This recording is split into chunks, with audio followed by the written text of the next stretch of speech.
नमस्कार विद्यार्थियों, आज मैं उपस्थित हुआ हूँ आपके लिए। जो हमारी परीक्षा है 2022 में जो होने वाली है, और उस परीक्षा के लिए बीए पार्ट थर्ड में जो हमारी पुस्तक चलती है श्रीमद् भगवद गीता, और जो श्रीमद् भगवद गीता है राजस्थान विश्वविद्यालय में जब हम उसका पाठ्यक्रम देखते हैं तो श्रीमद् भगवद गीता का पाठ्यक्रम में द्वितीय, तृतीय और चतुर्थ अध्याय है। तो देखिए, इसमें जब आप पढ़ते हैं और पढ़ेंगे तो सबसे जो महत्वपूर्ण जो प्रश्न बनते हैं इसके इस वर्ष, अगर आपका प्रश्न देखिए, एक तो बनता है ये कि देह कहते हैं विद्यार्थियों शरीर को, और देही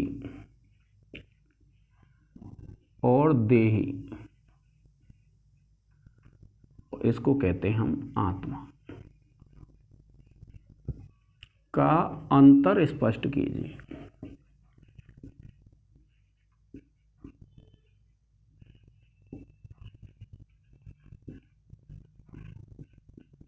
ठीक है विद्यार्थियों, ये जो प्रश्न है अत्यंत महत्वपूर्ण बनता है। अब बाकी तो क्या है, जो एग्जामिनर होगा उस पर निर्भर करता है विद्यार्थियों कि वह किस प्रकार से प्रश्न देता है। एक है विद्यार्थियों आपका जो पाठ क्वेश्चन बनता है, देखिए दूसरा जो प्रश्न बनेगा वो बनेगा गीता के द्वितीय अध्याय, और द्वितीय अध्याय का नाम है विद्यार्थियों सांख्य योग।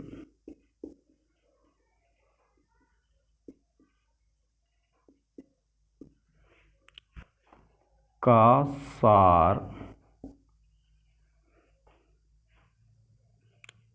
सोदाहरण का मतलब है विद्यार्थियों आपको एक दो श्लोक याद कर लेना है, अपने शब्दों में लिखिए।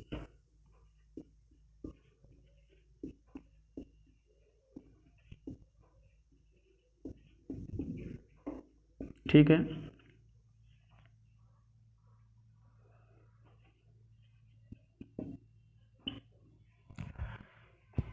इसी प्रकार जब आप तीसरा देखेंगे तो एक आप याद कर लेंगे तृतीय अध्याय का सार,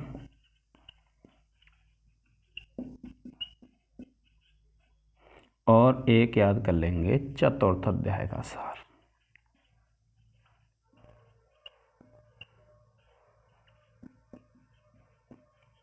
ठीक है, अब इनके अलावा जो एक प्रश्न होता है वह होता है पाठ्यक्रम के आधार पर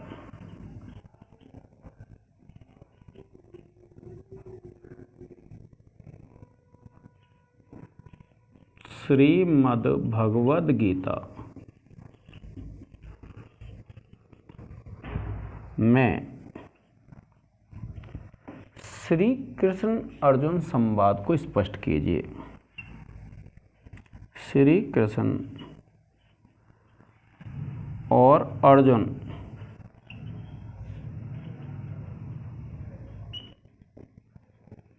का संवाद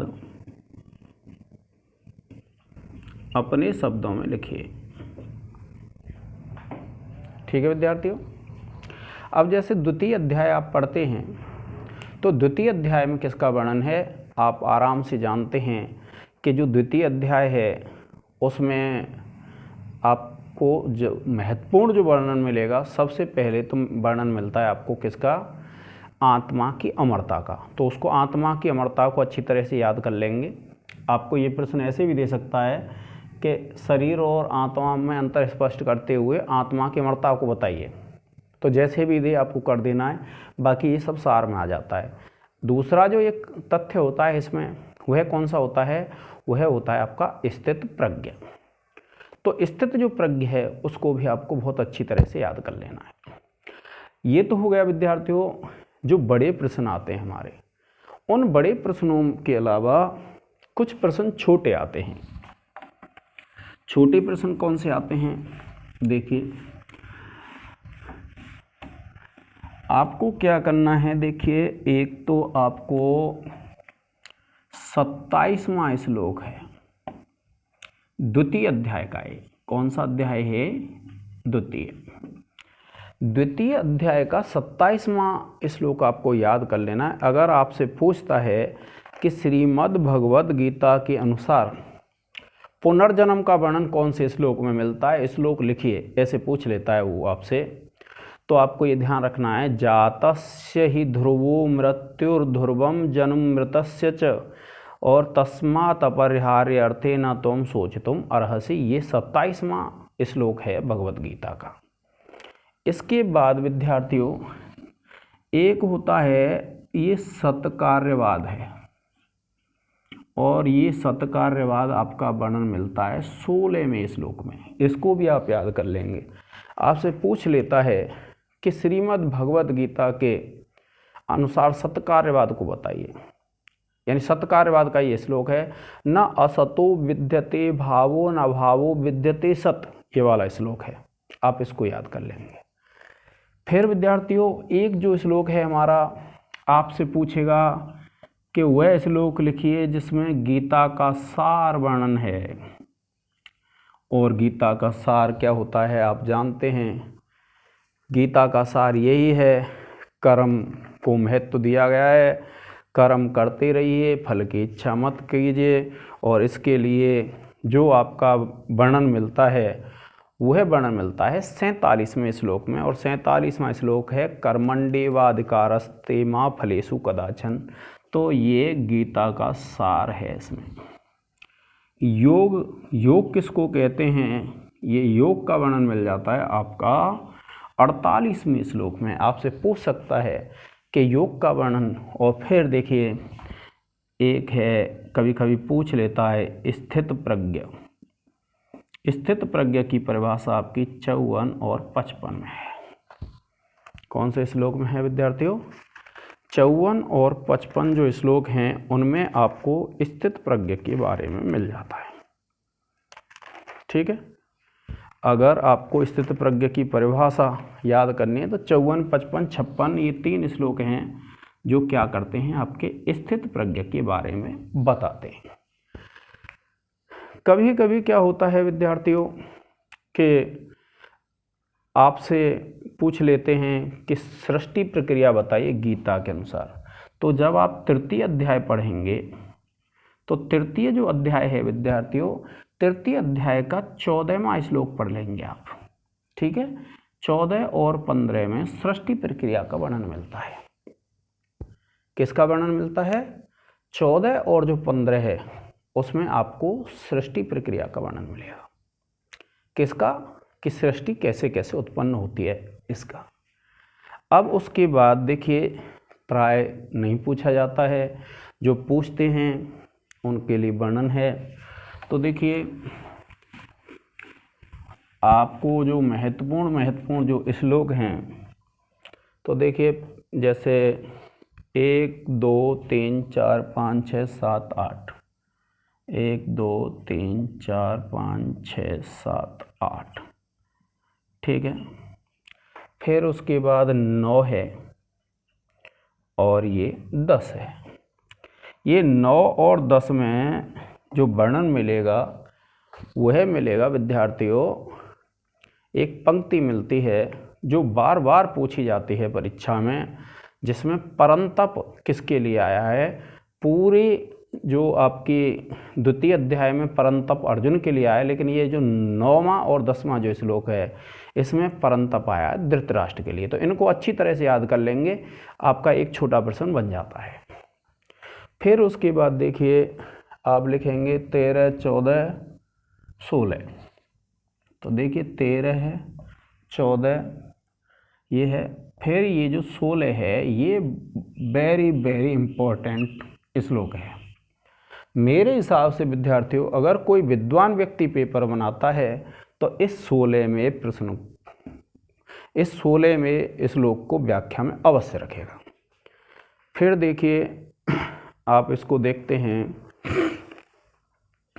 फिर है विद्यार्थियों 17, 18, 19, 20, 17, 18, 19, 20 और देखिए 20 है, ये भी ठीक है, 21 है, 22, 23, 24, 25, 22, 23, 24, 25, फिर उसके बाद 26 है, 27 मैंने आपको बता दिया, पुनर्जन्म को बताता है।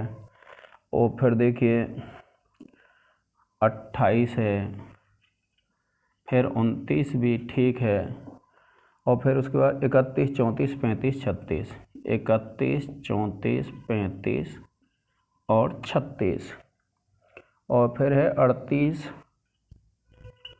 39, ये ठीक है श्लोक, 40, 45, 46, 40, 45, 46 और 47।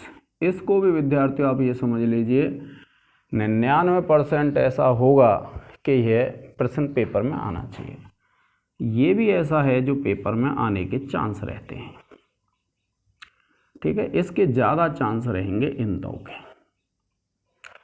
इसके बाद देखिए 48 है, 50, 54, 50 है, 54 है, और फिर उसके बाद है 55, 56, ये स्थिति प्रज्ञा को बताते हैं विद्यार्थियों, अत्यंत महत्वपूर्ण है। फिर 55 है, 62, 63, 62, 63, और फिर उसके बाद 64, 69, 70, 71, 70 और 71। अब फिर शुरू हो जाता हमारा तृतीय अध्याय। अब तृतीय अध्याय में देखिए 3, 6, 10, 13, 3, 6, 10, 13, 14, क्योंकि इसमें सृष्टि प्रक्रिया का वर्णन है विद्यार्थियों, छोटे प्रश्न में पूछ सकता है। 15, 21, 33, 35, 15, 21, 33 और 35। ये मेरी हिसाब से, वैसे तो आपको क्या है पूरा पाठ्यक्रम पढ़ना है, लेकिन जो मेरा अनुमान है, मेरे अनुमान के हिसाब से ये जो हैं अत्यंत महत्वपूर्ण हैं। फिर देखिए चतुर्थ, ये जो चतुर्थ अध्याय, चतुर्थ अध्याय में जब आप देखेंगे तो देखिए 6, 7, 11, 13, 14, 6, 7, 11, 13, 14, 28, 34, 38, 28, 34, 38, 39 और 40। मेरे हिसाब से विद्यार्थियों इनमें से आपको पूरा पेपर मिल जाएगा। आपको अच्छी तरह से इसको याद कर लेना है विद्यार्थियों, तो आपके जो पेपर में जो महत्वपूर्ण बिंदु हैं वो आपके पूर्ण हो जाते हैं। तो अब हमारा जो पहला पेपर है उसमें हमारे धातु जो शब्द होते हैं, धातु जो रूप होते हैं, उनमें कौन से सिद्धियां आ सकती हैं उनको अभी मैंने नहीं बताया है। तो ये श्रीमद् भगवत गीता के मोस्ट प्रश्न हो जाते हैं। आज के इस लेक्चर में विद्यार्थियों इतना ही। जय हिंद, जय भारत।